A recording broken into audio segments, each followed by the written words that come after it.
నమస్తే, welcome to I dream inside politics with Kavitha.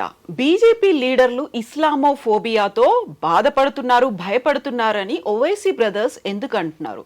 At the same time బీజేపీతో పాటుగా VHP కూడా love జిహాద్ అనేది పెరిగిపోతోంది, తెలుగు ఫిల్మ్ ఇండస్ట్రీలో కూడా అది కనిపించింది అనే మాట ఈ మధ్య ఎందుకు తీవ్రంగా వినిపిస్తున్నారు? ఇస్లామోఫోబియా, లవ్ జిహాద్ ఇవన్నీ ఈ మధ్య కాలంలో ఎందుకని ఇంత తీవ్ర స్థాయిలో వినపడుతున్నాయి? మనతో పాటుగా ఉన్నారు విహెచ్పి జాతీయ అధికార ప్రతినిధి రావినూతల శశిధర్ గారు. శశిధర్ గారు నమస్కారం అండి. నమస్తే. ఇప్పుడు లవ్ జిహాద్ అనే కేసు జానీ మాస్టర్ సంబంధించి ఎందుకని అంత తీవ్రంగా మీరు వినిపిస్తున్నారు? అది కేవలం వాళ్ళ పర్సనల్ ఎఫైర్ అని మీకు అనిపించలేదా? లవ్ జిహాద్ ఒక కుట్రపూరితంగా సాగుతోంది. ప్రేమ అనేటువంటిది ఎవరికైనా పర్సనల్గానే కనబడుతుంది. దాని వెనకాల కుట్రనే జిహాద్ అంటున్నాం మేము. ఇది మేము అనడం కాదు, సాక్షాత్తు కేరళ హైకోర్టు అన్నది ఒక విషక్రీడ జరుగుతుంది అని అన్నది. మనము ప్రేమ ఇద్దరి మధ్యన వ్యక్తులు, దీంట్లో లవ్ ఉంది, జిహాద్ ఉంది. అందుకే జిహాద్ అనేటువంటి కుట్ర ఉంది కాబట్టి మేము లవ్ జిహాద్ అంటున్నాం. లవ్ను జిహాద్ను కలిపి జరుగుతున్నటువంటి విషక్రీడ ఇది. ఇవాళ అనేక మంది అమ్మాయిలు, మనం కేరళ స్టోరీ చూస్తున్నాం, ఏ రకంగా దీని వెనకాల ఒక మాఫియా పనిచేస్తుంది.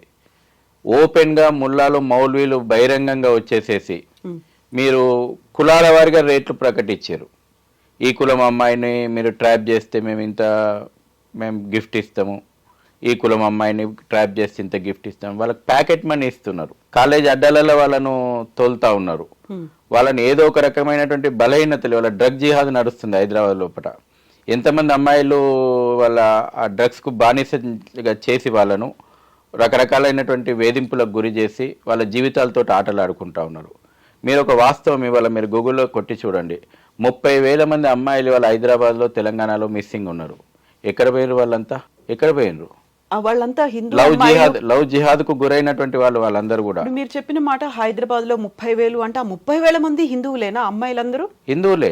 హిందూ అమ్మాయిలు మిస్సింగ్ అయినారు. తల్లిదండ్రులతో ఒక అరణ్య రోదన ఉన్నది. చాలా మంది ఇవాళ అమ్మాయిలు నిన్ననే 60 ముక్కలు దొరికినాయి ఒక అమ్మాయిది బెంగళూరులో.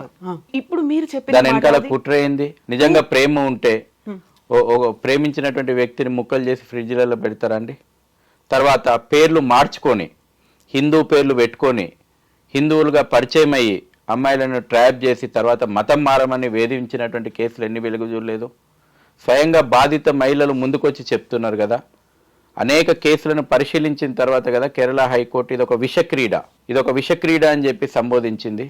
తర్వాత దేశంలో ఉన్నటువంటి అనేక మంది మత ఉన్మాదులు ఓపెన్గా బహిరంగంగా హిందూ అమ్మాయిలను మీరు టార్గెట్ చేయండి, మతం మార్చండి, ప్రేమ పేరు మీదన వాళ్ళ యొక్క జీవితాలతోటి ఆడుకునేటువంటి ఒక విషక్రీడకు తెరలేపండి బహిరంగంగా మనం డొమైన్ లోపల అవైలబుల్ ఉన్నది కదా వాళ్ళ యొక్క ఉపన్యాసాలు. అయితే శశిధర్ గారు, ఇప్పుడు మీరు హైదరాబాద్కి సంబంధించి చూసుకోండి, 30,000 మంది అమ్మాయిలు, అందులో అందరూ హిందువులే, లవ్ జిహాద్ మిస్సింగ్ అయ్యారు అనుకుంటే అది అలార్మింగ్ సిచ్యువేషన్. నిజంగా అలాంటిది ఉంటే ఇక్కడ ఉన్నటువంటి స్టేట్ గవర్నమెంట్ కావచ్చు, సెంట్రల్ గవర్నమెంట్ దగ్గర ఇంటెలిజెన్స్ రిపోర్ట్స్ ఉన్నాయి, వీళ్ళందరూ అందువల్లే మిస్ అయిపోయారు, ప్రేమ పేరుతో లవ్ జిహాద్ అనేది ఉన్న, ఎందుకని యాక్షన్స్ తీసుకోలేదు? ఇప్పటికీ ఎందుకు దొరకలేదు వాళ్ళందరూ?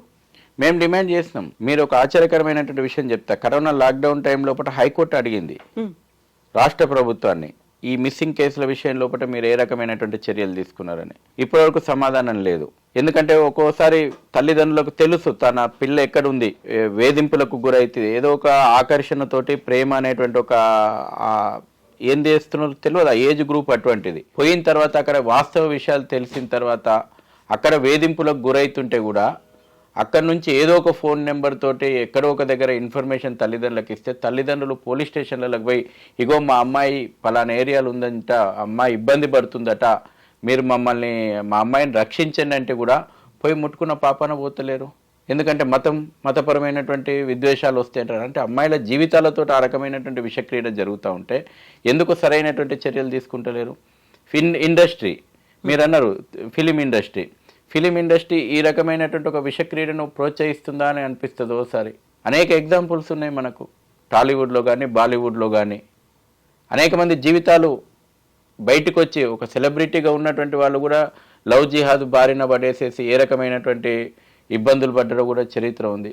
మేము చాలా స్పష్టంగా చెప్తాం, మేము ప్రేమకు వ్యతిరేకం కాదు.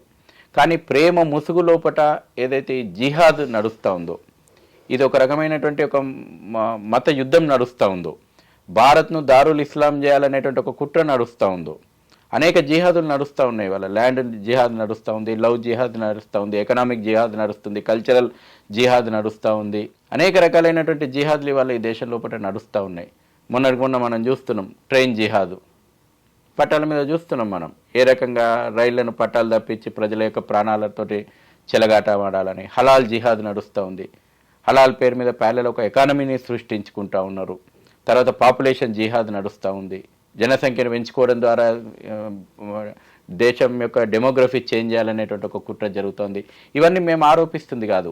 ఓపెన్గా ఈ దేశంలో నిషేధానికి గురైనటువంటి అనేక తీవ్రవాద సంస్థలు, అనేక ఉగ్రవాద సంస్థలు బహిరంగంగా వాళ్ళు ప్రకటించిన ఎజెండా ఇది. ఓపెన్గా వాళ్ళ పట్టుబడ్డటువంటి తీవ్రవాదుల దగ్గర కానీ, లేకపోతే ఎన్కౌంటర్లో చనిపోయిన తీవ్రవాదుల దగ్గర కానీ దొరికినటువంటి డాక్యుమెంట్ ఎవిడెన్స్ రికార్డ్ ఇది. ఎన్ఐఏ దర్యాప్తు చేస్తుంది అనేక కేసుల లోపల, నేషనల్ ఇన్వెస్టిగేషన్ దర్యాప్తు చేస్తూ ఉంది. కాబట్టి ఈ చర్చ సందర్భంగా మేము చెప్పదలుచుకున్నది ఏంటంటే, ముఖ్యంగా సమాజం లోపల అవేర్నెస్ రావాలా.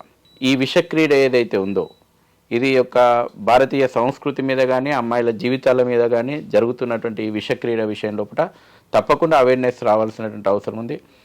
ముఖ్యంగా హైదరాబాద్ ఒకప్పుడు ఐటీ హబ్గా ఉండే, ఇవాళ డ్రగ్ హబ్గా ఎట్లా మారింది? ఎవరు ఈ డ్రగ్స్ సప్లై చేస్తున్నంతా? ఎవరు దీన్ని ప్రోత్సహిస్తుంది? ఆఫ్రికన్ కంట్రీస్ నుంచి, నైజీరియా నుంచి వచ్చినటువంటి వాళ్ళు ఈ డ్రగ్ కేసులలో దొరుకుతుంటే వాళ్ళని ఎవరు వెనుకేసుకు వస్తున్నారు? వాళ్ళకి న్యాయ సాయం ఎవరు చేస్తూ ఉన్నారు? మతం ఆధారంగా వాళ్ళ యొక్క కేసులను ఎందుకు తీవ్రంగా పట్టించుకుంటలేరు? గతంలో ఫిలిం ఇండస్ట్రీ లోపల అనేక కేసులు వచ్చినాయి, డ్రగ్ కేసులు పట్టుబడ్డాయి. ఎందుకు సీరియస్గా దర్యాప్తు లేదు? కేవలం మూకుమ్మడిగా ర్యాలీలు నిర్వహించేసి చేతులు దులుపుకుంటే సరిపోతుందా? ఈ రోజున ఒకప్పుడు ఐటీ హబ్గా ఉన్నటువంటి హైదరాబాద్ ఇవాళ డ్రగ్ హబ్గా మార్చిండ్రు. డ్రగ్స్ అమ్మాయిల జీవితాలలో చెలగాట మారుతూ ఉన్నాయి. సో వీటన్నిటి వెనకాల కూడా లవ్ జిహాద్, వీటన్నిటి వెనకాల ముస్లిం మత సంస్థలు అవే ఉన్నాయని మీరు భావిస్తున్నారా? ఆధారాలు అన్నారు, నిజంగా ఆధారాలు ఉంటే ఇప్పుడు డ్రగ్స్ కేసుకి సంబంధించి ఆఫ్రికన్ కంట్రీస్ అంటే అక్కడ నుంచి కూడా ముస్లింసే తీసుకొస్తున్నారు, ఇక్కడ సప్లై చేస్తుంది ముస్లింస్కే, వీళ్ళందరూ కూడా వెనకాల ఉంది కూడా ముస్లింసే అని మీరు అనుకుంటున్నారా? పోలీసుల మీద దాడులు చేసే పరిస్థితికి వచ్చినాయి. వాళ్ళని అరెస్టులు చేస్తే వాడు ఎక్కడి నుంచో విదేశస్తుల నుంచి వచ్చేసేసి పోలీసుల మీద దాడులు చేసిన సందర్భాలు హైదరాబాద్లోనే ఉన్నాయి. తర్వాత పోలీస్ కమిషనరేట్ మీదకి పోయి దాడులు చేసిన సందర్భం ఇదే హైదరాబాద్లో మనం చూసినాం. రోహింగ్యాలు, బంగ్లాదేశీయులు ఇవాళ ఒక అక్రమంగా హైదరాబాద్ను ఒక అడ్డాగా మార్చుకొని అనేక రకాలైనటువంటి జిహాదీ యాక్టివిటీస్కి వాళ్ళు తెరలేపుతా ఉన్నారు. ఇవన్నీ కూడా సమాజాన్ని కబలించడానికి, ఈ దేశాన్ని కబలించడానికి, మతం ఆధారంగా మతమౌఢ్యంతో జరుగుతున్నటువంటి విషక్రీడలు ఇవన్నీ కూడా. ఇప్పుడు జానీ మాస్టర్ కేసుకి సంబంధించి అందులో అది కంప్లీట్గా పర్సనల్ ఇష్యూ, దాంట్లో లవ్ జిహాద్ అనేది ఎలా చూస్తే మీకు అన్ని పర్సనల్ ఇష్యూగానే కనబడతాయి. ఇవాళ నిన్న బెంగళూరులో ముక్కలైనటువంటి అమ్మాయి కూడా తను నమ్మి తన జీవితం బాగుంటుందని పోయి ఫ్రిడ్జిలో ముక్కలుగా బయటకు వచ్చింది. అన్నీ పర్సనల్ కేసులే, అన్నీ ఇండివిజువల్గా కన్విన్స్ అయిపోయినటువంటి కేసులే. ఒక జీవిత భాగస్వామిని ఎన్నుకునేటప్పుడు ఖచ్చితంగా ఆ యొక్క కమిట్మెంట్ తోటి ఆ కన్విన్స్ అయ్యే కదా పోయేది. ఆ స్వేచ్ఛ కూడా ఉంది, ఆ స్వేచ్ఛ కూడా ఎవరు కాదంటలేరు. మేము అందుకే అంటున్నాం, లవ్ను మేము వ్యతిరేకిస్తలేము. దాని వెనకాల ఒక కుట్ర కోణంతో హిందూ అమ్మాయిల జీవితాలతో ఆడుకోవాలి, హిందూ అమ్మాయిలను మతం మార్చాలా, హిందూ పేర్లతోటి వాళ్ళు అనేక మంది పరిచయమై పెళ్ళిళ్ళు అయ్యి ఆల్రెడీ ఒక పెళ్ళాం, ఇద్దరు పెళ్ళాలు ఉన్న తర్వాత కూడా హిందూగా పరిచయం వేసేసి మళ్ళీ మొదటి మ్యారేజ్ అని నమ్మించి చేసుకొని పోయిన తర్వాత ఆల్రెడీ 2 పెళ్ళిళ్ళు అయినాయి, ఆల్రెడీ పిల్లలు ఉన్నారని తెలిసిన తర్వాత వాళ్ళు వ్యతిరేకించి కేసులు నమోదైనటువంటి వందలాది కేసులు ఇదే హైదరాబాద్ లోపల ఉన్నాయి. ఇలా ఆ అమ్మాయిలను ఇళ్లలో పెట్టి టార్చర్ చేసినటువంటి కేసులు ఉన్నాయి. ఇక్కడే మనం చర్చించుకుంటున్నటువంటి హైదరాబాద్లోనే ఉన్నాయి. కాబట్టి వ్యక్తిగతమైనటువంటి ఈ జిహాద్, లవ్ జిహాద్ ఏదైతే ఉందో ఇది వ్యక్తిగతమైనటువంటి అభిప్రాయంతో పోయిండ్రు కదా అని అంటే, దీంట్లో బలైతున్నటువంటి అమ్మాయిల జీవితాలను మనం చర్చకు పెట్టకపోతే ఇంకెంతమంది అమ్మాయిలు బలి కావాలి? అయితే దీని వెనకాల ఉంది, ఇలా జిహాద్కి ప్రోత్సహిస్తోంది, ప్రోద్బలం చేకూరుస్తోంది ఎవరు అనుకుంటున్నారు? వ్యక్తులుగా చేస్తున్నారా, పార్టీలుగానా, మత సంస్థలుగానా, ఎవరున్నారు? తీవ్రవాద సంస్థలు డబ్బులు ఇచ్చి, జమైతే ఇస్లామియా లాంటి సంస్థలు, పిఎఫ్ఐ, ఎస్డిపిఐ లాంటి సంస్థలు ఓపెన్గా డబ్బులు ఇచ్చి ముస్లిం యువతను హిందూ అమ్మాయిలపైకి ఉసిగొల్పుతా ఉన్నారు. తెలిసి తెలియని వయసు అండి. తెలిసి తెలియని వయసు లోపల తప్పటడుగులు పడేటువంటి అవకాశం ఉన్నటువంటి వయసు అది. ఆ వయసు లోపల ఫ్రెండ్షిప్ ముసుగుల లోపట్నో నేను చెప్పినటువంటి ఇప్పుడు కల్చరల్ జిహాద్ అంటున్నాం మనం. కల్చరల్ జిహాదు రకరకాలైనటువంటి రూపాల లోపల యువతన మైండ్ సెట్ను అటువైపు డైవర్ట్ చేసి వాళ్ళ పబ్ కల్చర్, క్లబ్ కల్చర్ తీసుకొచ్చారు. ఎవరు వాటిని నిర్వహిస్తున్నది? మీకు ఇంకొక ఆశ్చర్యకరమైనటువంటి విషయం చెప్తా.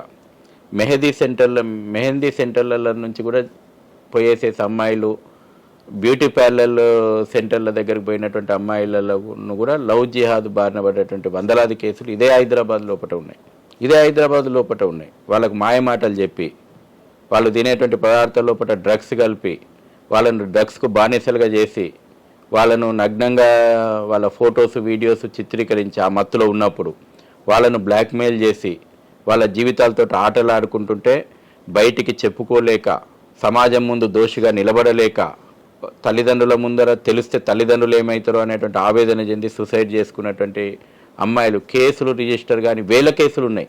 ఇన్ని రకాల ప్రతి చోట, ప్రతి సెంటర్లో మీరు చెప్పినట్టుగా ఫుడ్ కావచ్చు, లేకపోతే డ్రగ్స్ కావచ్చు, ఈవెన్ మెహదీ పార్లర్లు, ఇవన్నీ మీరు అంటున్నప్పుడు ఇవన్నిటికీ ఆధారాలు ఉన్నప్పుడు మీ దగ్గర ఉన్నాయా ఆధారాలు? పోలీసుల దగ్గర ఉన్నాయి.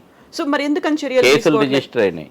ఎందుకని చర్యలు తీసుకోవట్లేదు? ఓట్ బ్యాంక్ రాజకీయాలు, అపీజ్మెంట్ పాలిటిక్స్, ఒక వర్గాన్ని ముట్టుకుంటే ఏందో వాళ్ళ యొక్క మత స్వేచ్ఛకు భంగం అయిందనేటువంటి ఆలోచన ఇవాళ అన్నిట్ల లోపట, వ్యవస్థల లోపట ఈ అపీజ్మెంట్ పాలిటిక్స్ అనేటువంటిది ఆ మైండ్ సెట్ తయారైంది. ఇవాళ మేము ఇట్లా మాట్లాడుతున్నాం. మేము ఇదే హైదరాబాద్లో నమోదైనటువంటి వేల కేసుల రిపోర్టుల ఆధారంగా నేను ఇవాళ మీ ఛానల్లో మాట్లాడుతున్నా. మాట్లాడితే మాలాంటి వాళ్ళం మతోన్మాదులం అవుతాం. మమ్మల్ని మాకేసే ముద్ర మతోన్మాదులు. నేను ఇవాళ అడుగుతున్నా, హైదరాబాదు తెలంగాణలో మిస్ అయినటువంటి 30,000 మంది నా సోదరీమణులు ఎటుపోయినరు? 30,000 మంది నా సోదరీమణులు ఏ దుబాయ్ షేక్లకు అమ్మబడ్డరా? ఏ ముంబై బ్రోకర్ హౌజులలో ఉన్నారా? లేకపోతే నిర్జీవ ప్రాంతాల లోపల సజీవ దహనం చేయబడ్డరా? లేకపోతే సూట్ కేసులలో ముక్కలై ఉన్నారా? ఎక్కడ పోయారు నా సోదరీమణులు? ఇంతమంది 30,000 అనేది నాట్ ఏ స్మాల్ నెంబర్. నిజంగానే ఇంతకుముందు చెప్పినట్టుగా అలార్మింగ్ ఫిగర్ అండ్ సిచ్యువేషన్ కూడా ఉంది. ఇప్పుడు అపీస్మెంట్ పాలిటిక్స్ ఇక్కడ రాష్ట్రంలో ఉన్నాయి అనుకుంటే కేంద్రం ఏం చేస్తోంది? ఇంటెలిజెన్స్ వర్గాలు ఉన్నాయి, ఎన్ఐఏ ఉంది, స్పెషల్ బ్రాంచ్లు అనేవి ఉన్నాయి. ఇవన్నీ ఏం చేస్తున్నాయి అసలు? ల్యాండ్ ఆర్డర్ రాష్ట్ర ప్రభుత్వాల అంశం. కేంద్రం ఇవాళ ఎన్ఐఏ దర్యాప్తు అనేక విషయాల్లో మనం చూస్తూ ఉన్నాం. నిన్నగాక మొన్న 2 రోజుల ముందు ఓవైసీకి సంబంధించినటువంటి ఒక కాలేజీలో ఫ్యాకల్టీగా పనిచేసేటువంటి వ్యక్తి ఐసిస్ లింకులతోటి బయటపడి ఎన్ఐఏ వచ్చి అరెస్ట్ చేసుకొని పోయేవారు కూడా ఈ రాష్ట్ర ప్రభుత్వాలు ఎందుకు చర్యలు తీసుకుంటలేవు? సమాచారం లేదా? సమర్థవంతమైనటువంటి పోలీసు యంత్రాంగం మన యొక్క పోలీసు యంత్రాంగం. కానీ ఈ రాజకీయాలు చేతులు కట్టేస్తున్నాయి. దారుసలం ఎజెండాకు ప్రతి ప్రభుత్వము దాసోహం అంటుంది. గతంలో ఉన్నటువంటి బీఆర్ఎస్ పార్టీ ప్రభుత్వమైనా, ఇవాళ ఉన్నటువంటి కాంగ్రెస్ పార్టీ ప్రభుత్వమైనా దారుసలం ఎజెండాకు దాసోహం అంటుంది. పోలీసు యంత్రాంగం ఎంఐఎం ఎజెండాకు అనుగుణంగా పనిచేస్తుందా అనేటువంటి అనుమానాలు ప్రజల లోపల ఉన్నాయి. ఇవాళ నేను అంటున్నాను, ఉగ్రవాద మూలాలు తెలంగాణ లోపల ప్రతి మండల హెడ్ క్వార్టర్కి ఇవాళ ఉగ్ర మూలాలు వ్యాపించినాయి. దేశంలో ఎక్కడ ఏ సంఘటన జరిగినప్పటికీ ఎందుకు దాని మూలాలు వచ్చేసేసి హైదరాబాదులోనో, లేకపోతే తెలంగాణ రాష్ట్రంలో ఉన్నటువంటి కరీంనగర్లోనో, నిజామాబాద్లోనో, నల్గొండలోనో, మారుమూల మండల హెడ్ క్వార్టర్లోనో ఎందుకు తేలుతూ ఉన్నాయి? మొన్న ఏంది జైనూర్ సంఘటన ఏంది? జైనూర్లో ఏ రకంగా హిందువుల మీద దాడులు చేసిండ్రు? జైనూర్లో హిందువుల యొక్క ఆస్తులు ఏ రకంగా దగ్ధం చేసిండ్రు? అసలు ఎక్కడి నుంచి వచ్చారు వాళ్ళంతా? దాని మీద ఏమైనా విచారణ ఉందా? బాధితులైనటువంటి హిందువుల మీదనే మళ్ళీ కేసులు పెట్టి జైళ్ళకు పంపుతున్నారు. కానీ ఎక్కడి నుంచి వచ్చారు? ఆ మైగ్రేట్ అయినటువంటి వాళ్ళు ఎక్కడి నుంచి వచ్చిండ్రు? ఆ ఇన్ఫిల్ట్రేటర్స్ ఎక్కడి నుంచి వచ్చిండ్రు? వాళ్ళు ఈ దేశం వల్ల చొరబాటుదారులా, బంగ్లాదేశ్ ఓడా, రోహింగ్యా ఓడా? వారి మీద చర్యలు లేవు కదా. దౌర్భాగ్యం అండి. ఈ రాష్ట్రంలో Hyderabad defence capital, defence units చాలా ఎస్టాబ్లిష్మెంట్ ఉంది ఇక్కడ. ఎందుకంటే ఇక్కడ ఉన్నటువంటి భౌగోళిక పరిస్థితులు, దేశ అవసరాల దృష్ట్యా హైదరాబాద్ను ఒక డిఫెన్స్ మ్యానుఫ్యాక్చర్ యూనిట్కి ఒక హబ్గా ఉంది. దాని చుట్టూ ఇవాళ దేశ అక్రమ వలసదారుల యొక్క కాలనీలు వెలిసినాయి. దాని మీద చర్యలు లేవు కదా. అయితే మీరు ఇప్పుడు కేంద్రం ఏం చేస్తుందని అన్నారు. కేంద్ర ప్రభుత్వం రాష్ట్ర ప్రభుత్వాలను అలర్ట్ చేస్తున్నది, రాష్ట్ర ప్రభుత్వాలను చర్యలు తీసుకోమంటుంది. ఇక్కడటువంటి రాష్ట్ర ప్రభుత్వాలు ఏం రిపోర్ట్ పంపుతున్నాయి? మేము విచారణ జరుపుతున్నాం, మేము ఎంక్వైరీ జరుపుతాము అనేటువంటి కంటి తుడుపు సమాధానాలు చెప్పడమే కానీ సీరియస్గా ఎందుకు చర్యలు తీసుకుంటలేదు? నేను ఇవాళ మిమ్మల్ని సూటిగా ఇవాళ మీ ఛానల్ ద్వారా ఒక విషయం చెప్పదలుచుకున్నాను. తెలంగాణ ఏర్పడి 11 సంవత్సరాలు కదా, ఒక్క తీవ్రవాది నిన్న ఈ రాష్ట్ర ప్రభుత్వ పోలీసులు అరెస్ట్ చేసిండ్రా? నేషనల్ ఇన్వెస్టిగేషన్ ఏజెన్సీ వచ్చి అరెస్ట్ చేసుకొని పోయే వరకు కూడా ఇక్కడ వ్యవస్థలు ఎందుకు పనిచేస్తలేవు? మళ్ళీ ఎన్ఐఏ యాక్ట్ వచ్చినప్పుడు ఏం మాట్లాడారు వీళ్ళందరూ కూడా? ఎన్ఐఏ చట్టం లోపట విస్తృతమైనటువంటి అధికారాలు కల్పిస్తుంది కేంద్ర ప్రభుత్వం, రాష్ట్ర ప్రభుత్వాల యొక్క అధికారాలను హరిస్తుంది, రాష్ట్ర ప్రభుత్వాల యొక్క పరిధిలోకి చొచ్చుకొస్తుంది. నిజంగా ఈరోజు ఎన్ఐఏ లేకుండా ఉంటే ఈ దేశం లోపల అనేక బాంబు పేలుళ్ళు ఈ పాటికి మనం కళ్ళ ముందర చూసేటోళ్ళం. హైదరాబాద్ ఇంత ప్రశాంతంగా ఉండకపోతుండే. వాస్తవం ఇది. గడిచిన 10 ఏళ్లలో ఎన్ఐఏ అనేక ఉగ్ర మూలాలను ఛేదించింది, అనేక ఉగ్ర కోణాలను ఆదిలోనే తుడిచిపెట్టింది. ఇవన్నీ మీరు జిహాద్ అని చెప్పినప్పటికీ, ఇన్ని రకాలుగా వ్యాప్తం చెందింది అని కనిపిస్తోంది అని మీరు చెప్తున్నప్పటికీ కూడా ఓవైసీ బ్రదర్స్ నుంచి ముఖ్యంగా అసదుద్దీన్ ఓవైసీ చెప్తోంది మీరంతా ఇస్లామోఫోబియాతో బాధపడుతున్నారు, అందువల్లే వాళ్ళ మీద లేనిపోని ఆరోపణలు చేస్తున్నారు అనే మాట. వాళ్ళ పార్టీ, ఆ కుటుంబం చరిత్రనే దేశ వ్యతిరేక భావజాలము, రజాకార్ భావజాలము, హిందూ వ్యతిరేక భావజాలం. ఎవడండి? అక్బరుద్దీన్ ఓవైసీ కదా 15 నిమిషాలు టైం ఇస్తే హిందువులను ఊచకోతకు వస్తా అన్నది? నీవు ఏం చర్యలు తీసుకున్నది? నువ్వు, నీ పార్టీ, నీ కుటుంబం రజాకార్లు స్థాపించినటువంటి పార్టీ, రజాకార్ భావజాలంతో ఉన్నటువంటి పార్టీ. ఏనాడన్నా ఒక దేశభక్తిని ప్రదర్శించినవాను? నువ్వు మెడ మీద కత్తి పెట్టినా భారత్ మాతకి జయానను అన్నోన్వి, లేకపోతే జనగణమన వస్తే లేచి నిలబడి దేశభక్తిని నిరూపించుకోవాలన్నా అని మాట్లాడినటువంటి వ్యక్తులు వాళ్ళు. ఈ ఓవైసీల చరిత్ర ఎవరికి తెలియదు? వీళ్ళ కుటుంబ చరిత్ర ఏంది? దేశ వ్యతిరేక ఎజెండా, రజాకార్ భావజాలము. అసలు హైదరాబాద్ సంస్థానాన్ని భారతదేశంలో విలీనమే కావద్దు అని ఇక్కడటువంటి హిందువుల రక్తాన్ని ఊచకోతలు కోసినటువంటి చరిత్ర ఈ యొక్క రజాకార్ భావజాలంది. ఆ రజాకార్లు స్థాపించినటువంటి పార్టీ ఎంఐఎం పార్టీ. ఆ కుటుంబ వారసులు వాళ్ళ ఓవైసీలు. అది వాళ్ళ చరిత్ర. ఏం జరగాలంటారు ఇక్కడ? ఏం జరిగితే మీరు అన్నట్టుగా ఇలా గతంలో అనేక కేసుల లోపట ఉగ్ర మూలాలు ఉన్నటువంటి వాళ్ళకు కూడా మేము న్యాయ సాయం చేస్తామని బహిరంగంగా నిస్సిగ్గుగా నిర్లజ్జగా ప్రకటించినటువంటి చరిత్ర ఈ ఓవైసీ చరిత్ర. పార్లమెంటు సాక్షిగా పాలస్తీనాకు జైగొడతాడా? ఉగ్రవాదాన్ని సమర్థిస్తూ పాలస్తీనాకు జైగొట్టిండు. పార్లమెంటు సాక్షిగా. హమాస్ చేసింది ఏంది? ఇజ్రాయెల్ మీద దాడి చేస్తే ఏ దేశమైనా తన సార్వభౌమాధికారాన్ని కాపాడుకోవడానికి ప్రతిదాడులు చేస్తుంది. తీవ్రవాద దాడులు చేసినటువంటి హమాస్కు భారత పార్లమెంటులో మద్దతుగా జై పాలస్తీనా అని మాట్లాడినటువంటి వాడు తీవ్రవాదే. పోటా లాంటి కఠినమైనటువంటి చట్టాలు, టాడా లాంటి కఠినమైనటువంటి చట్టాలు ఈరోజు ఉండుంటే ఓవైసీ చిప్పకూడు జైల్లో తినాల్సి వస్తుండే, పార్లమెంట్లో కూర్చునేటువంటి అర్హత లేకుంటుండే. ఆ రకమైనటువంటి కఠినమైనటువంటి చట్టాలు రావాలా. ఏం చేస్తే బాగుంటుంది అని అన్నారు కదా. రాబోయే రోజుల్లోపట ఈ కుట్రల నుంచి ఈ దేశాన్ని రక్షించుకోవాలనుకుంటే భారత్ తేరే తుకడే ఉంగే ఇన్షాల్లా అనేటువంటి విభజన శక్తుల నుంచి, భారత్ను నాశనం చేస్తాము అనేటువంటి విభజనవాద శక్తుల నుంచి, లేకపోతే భారత్ను దారుల్ ఇస్లాం చేస్తాము అనేటువంటి మతోన్మాద శక్తుల నుంచి ఈ దేశాన్ని కాపాడుకోవాలని అనుకుంటే ఖచ్చితంగా పోటా టాడా లాంటి కఠినమైనటువంటి చట్టాలు అమలు చేయాలి. వీళ్ళ ఉగ్రవాదులకు సహకరిస్తున్నటువంటి వాళ్ళే కాదు, ఇది పరోక్షంగా రకరకాలైనటువంటి రూపాల లోపట ఉగ్రవాదులకు, దేశ వ్యతిరేక శక్తులకు మద్దతు ఇస్తున్నటువంటి శక్తులను కూడా ఖచ్చితంగా అరెస్టు చేసి చట్ట ప్రకారం శిక్షించాలి. నేను ఈరోజు అంటున్నాను, ఓవైసీ ఉండాల్సింది పార్లమెంటులో కాదు, అసదుద్దీన్ ఓవైసీ ఉండాల్సింది జైలు కటకటాల మధ్యన చిప్పకూడు పెట్టాల. భారతదేశం ఒక విధానం ఉంది. భారతదేశంలో ఒక అంతర్జాతీయ స్థాయి లోపల దేశానికంటూ ఒక విధానం ఉంటుంది.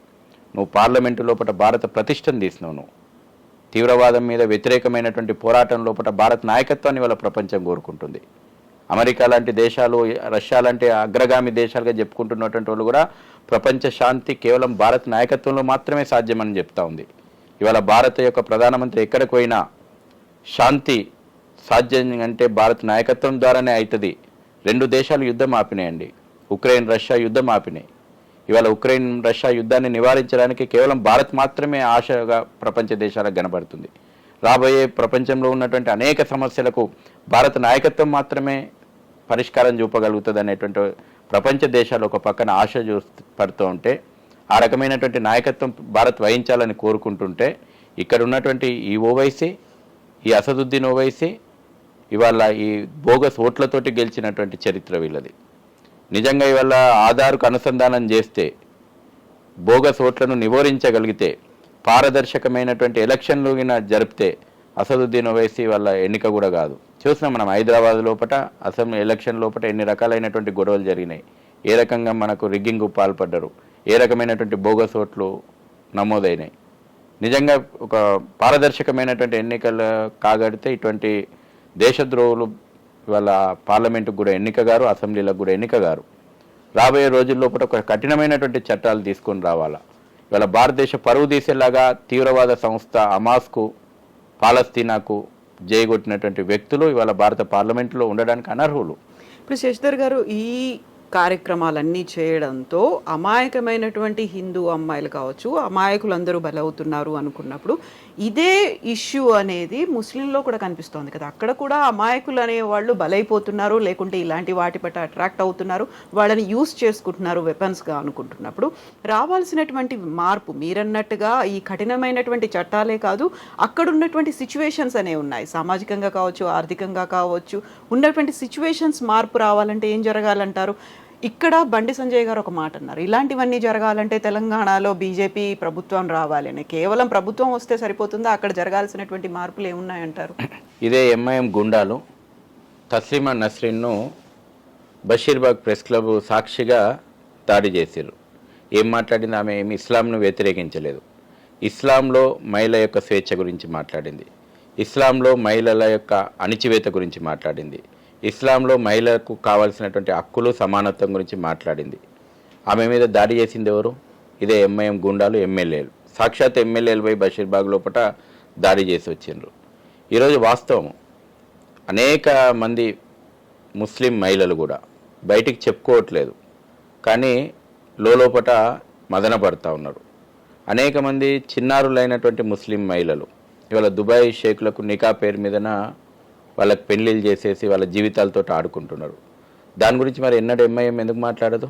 ఇవాళ ముస్లింలకు మేమే మాట్లాడడానికి మాకే పేటెంట్ ఉన్నది అనేటువంటి ఎంఐఎం, ఇదే ఓవైసీలు ఒక్కరోజైనా ముస్లిం మహిళలు ఈ నికా పేరు మీదన ఏదైతే దుబాయ్ షేకులకు వాళ్ళ జీవితాలను పణంగా పెడుతున్నారో, వాళ్ళ యొక్క పేదరికాన్ని ఆసరాగా చేసుకొని, వాళ్ళ యొక్క నిరక్షరాస్యతను ఆసరాగా చేసుకొని అనేక మంది ఈ అరబ్ కంట్రీలకు అమ్మాయిలను పోతున్నారు కదా, వాళ్ళ జీవితాలు నాశనం అవుతున్నాయి కదా, దాని గురించి కూడా మేమే మాట్లాడినాం. ఈ మతోన్మాద ఓవైసీలు ఎంఐఎం మాట్లాడదు. త్రిపుల్ తలాక్ చట్టం ఏందండి? త్రిపుల్ తలాక్ చట్టాన్ని ఎందుకు ఓవైసీ వ్యతిరేకించిండు? చెప్పాలి సమాధానం. ఒక ముస్లిం మహిళ యొక్క సమానత్వాన్ని కూడా వీళ్ళు ఓర్వలేరు, ముస్లిం మహిళకు హక్కులు ఉండడాన్ని కూడా వీళ్ళు జీర్ణించుకోలేరు. ఎందుకు వ్యతిరేకించింది వాళ్ళ త్రిపుల్ తలాక్?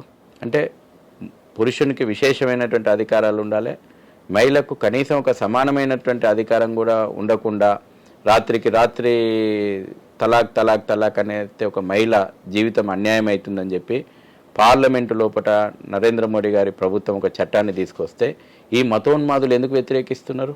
మహిళా సంఘాలు ఎక్కడ పోయినాయి? మహిళా సంఘాల గురించి నేను ఇంతకంటే ఎక్కువ మాట్లాడను. మహిళా సంఘాలు ఎందుకు నోరెప్తలేదు? ఎందుకు ముస్లిం మహిళల యొక్క ఇబ్బందుల గురించి మీకు పడతలేదు? మేము అది కూడా మాట్లాడతాం. మేము త్రిపుల్ తలాక్ ఉండాలని చెప్తే కూడా మేము మతోన్మాదులం అవుతున్నాం. మీరేమన్నా అనుకోండి, ముస్లిం మహిళల హక్కుల గురించి కూడా మాట్లాడినటువంటి వాళ్ళ మేమే. వాళ్ళ జీవితాల్లో నాశనం అవుతున్నాయని ఈ మతోన్మాదంతో వాళ్ళ జీవితాలు నాశనం అవుతున్నాయని కూడా మాట్లాడింది మేమే. ఇలా మదర్సాలలో అనేక ఎన్ఐఏ కేసుల లోపల మదర్సాలలో చిన్నపిల్లల లోపలనే ఒక రకమైనటువంటి భావజాలాన్ని నూరిపోసి ఏ రకంగా వాళ్ళను తీవ్రవాదం వైపు మళ్లిస్తున్నారో సాక్షాత్తు బండి సంజయ్ గారు కూడా మాట్లాడారు, కేంద్ర హోంశాఖ సహాయ మంత్రి. అనేక ఆధారాలు ఉన్నాయి. ఎన్ఐఏ దర్యాప్తు చేస్తుంది. అనేక రాష్ట్రాల లోపల కేసులు నమోదైనాయి. మదర్సాల కేంద్రంగా ఏ రకంగా ఉగ్రవాద కార్యక్రమాలకు ఫ్యాకల్టీలుగా అవుతున్నారు, ఫ్యాక్టరీలు మారుతున్నాయి. ఫ్యాక్టరీలుగా ఇప్పుడు వాళ్ళ చిన్నపిల్లల్లో వాళ్ళని చిన్నతనం నుంచి ఆ రకమైనటువంటి భావజాలంతో ఇప్పుడు ఆఫ్ఘనిస్తాన్ పరిస్థితి ఏంది? ఆల్ఖైదా ఎట్లా 5 ఏళ్ల పిల్లగానికి పాల బాటిల్ చేతిలో పట్టుకోవాల్సిన పిల్లగానికి AK-47 చేతిలో పెట్టింది. కాబట్టి ఆ రకమైనటువంటి భావజాలం, మానవత్వం లేనటువంటి భావజాలం, మనిషిని మనిషిగా చూడని భావజాలం లేకపోతే ఇంకొక మతం అయితే వాళ్ళని చంపాలి, మారణహోమం చేయాలనేటువంటి భావజాలంతో ప్రపంచంలో ఏ రకంగా అశాంతి రేగుతూ ఉంది. ఎందుకు ఇవాళ లండన్లో ప్రజలు రోడ్ల మీదకి వచ్చేసేసి నిరసన చెప్తా ఉన్నారు? యూరోపియన్ కంట్రీస్ ఎందుకు ఇవాళ అల్లకల్లోలం అవుతూ ఉన్నాయి? శరణార్థుల రూపంలో వచ్చి ఆ దేశాల సంస్కృతిని, ఆ దేశాల యొక్క ఇంటిగ్రిటీనే ప్రశ్నించేటువంటి స్థాయికి వచ్చారు కదా.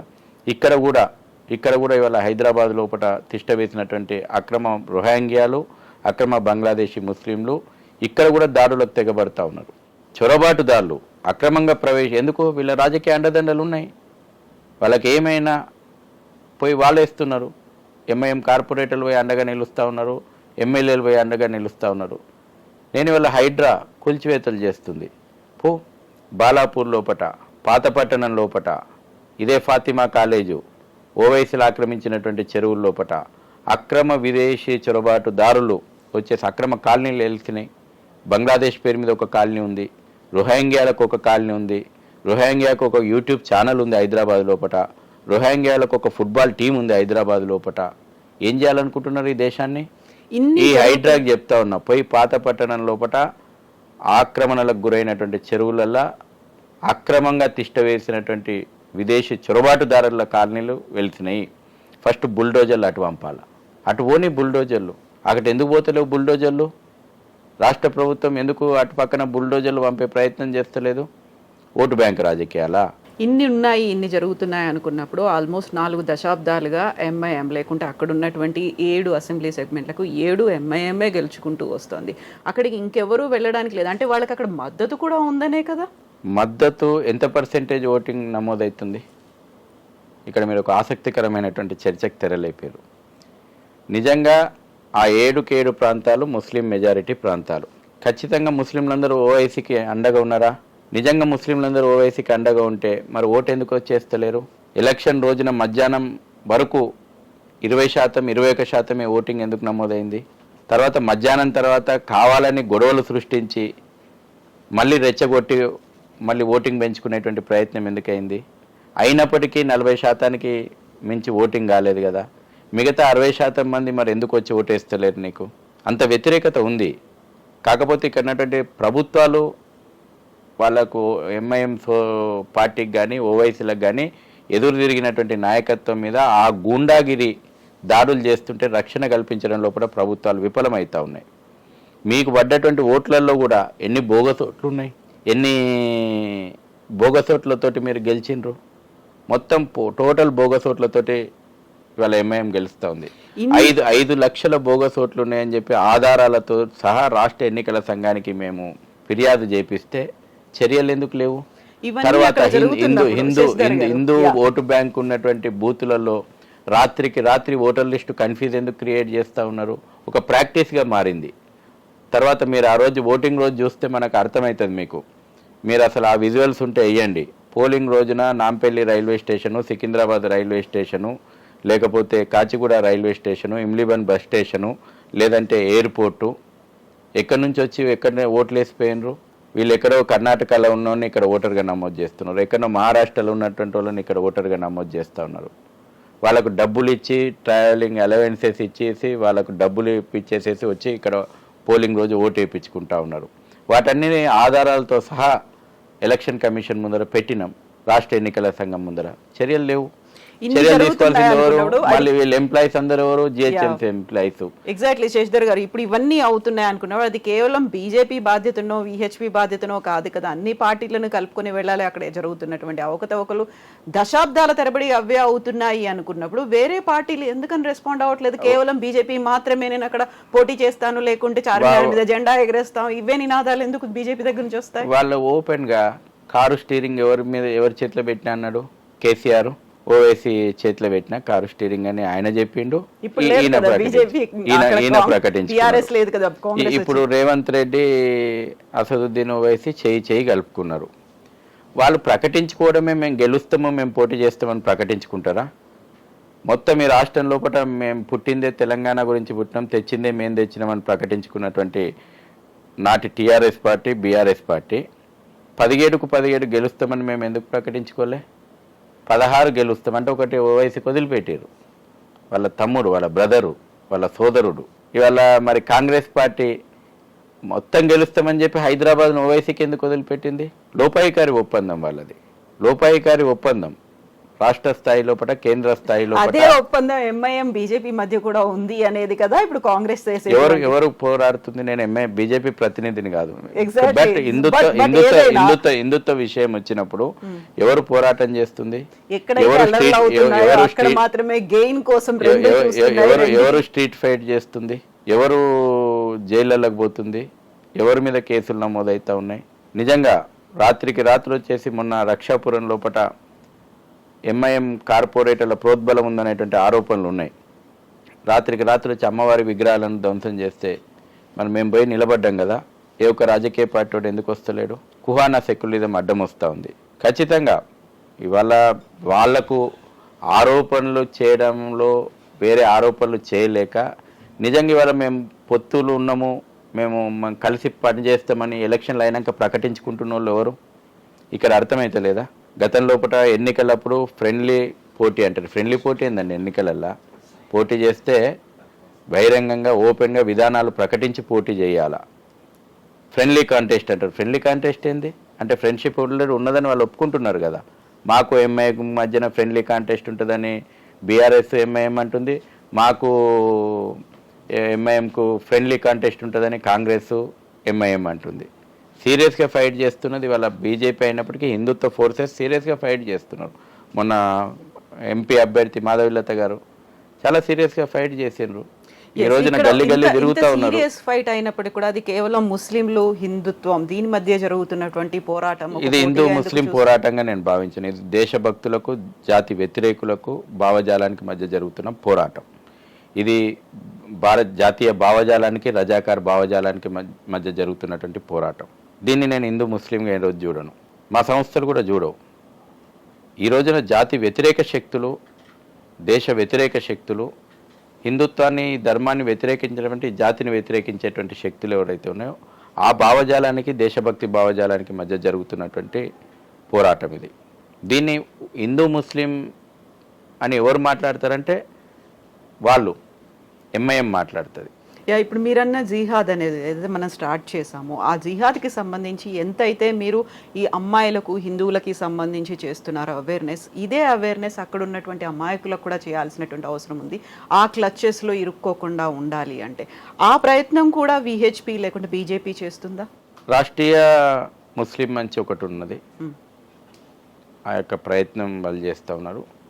అనేక సామాజిక సంస్థలు, సేవా సంస్థలు పనిచేస్తూ ఉన్నాయి ఆ ఫీల్డ్ లోపల.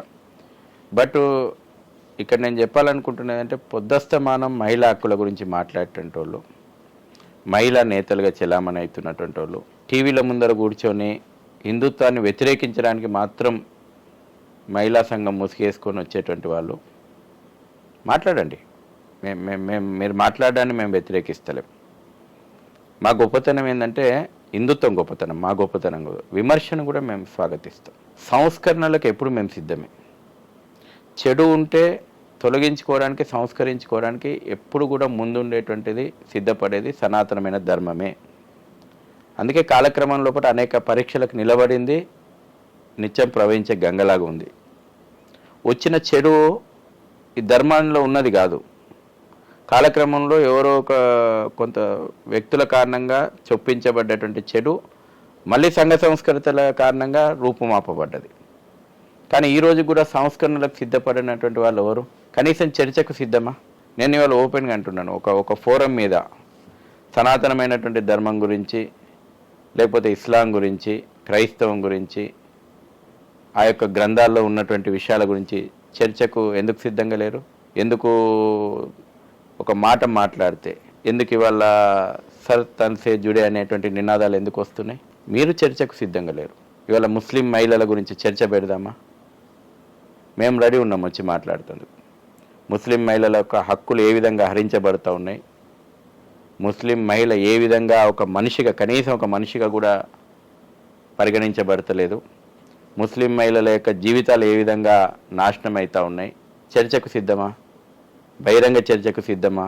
ఇదే ఓట్లు కావాలనుకుంటున్నటువంటి ఎంఐఎంకు మేము సవాళ్ళు విసురుతూ ఉన్నాం. మేము సిద్ధం, వాళ్ళు సిద్ధంగా ఉండరు. మత ఉన్మాదం వాళ్ళకి కావాలా? మత ఉన్మాద ఎజెండానే వాళ్ళ ఎజెండా. మహిళా స్వేచ్ఛ గురించి ఏ రోజు మాట్లాడండి వాళ్ళు. ఒక మహిళకి ఎందుకు ఎమ్మెల్యే టికెట్ ఇవ్వలే? ఏదో ఆ రిజర్వేషన్లు ఉన్నాయి కాబట్టి ఆ మాత్రమన్నా తప్పని పరిస్థితులలో మహిళలను పెట్టుకున్నారు వాళ్ళ నెంబర్ గేమ్లో కోసం. కానీ ఎందుకు వాళ్ళ మహిళల నాయకత్వాన్ని ప్రోత్సహించరు? Thank you so much Shashidhar garu. Bold అన్ని ఇన్ఫర్మేషన్ వచ్చింది, అది అలిగేషన్స్ కాదు, కంప్లీట్ ఆధారాలతో ఉన్నాయి అని మీరు అంటున్నారు. మీరు విసిరినటువంటి ఈ సవాళ్ళకి సంబంధించి నెక్స్ట్ వాళ్ళ వైపు నుంచి ఏమన్నా రియాక్షన్స్ వస్తాయా? మీరు ఏమి రాదు. ఈ డిఫరెంట్ ఏమి రాదు. మేము టచ్ చేస్తాము. చర్చకు వాళ్ళు ఏ రోజు కెమెరా ముందుకు రారు.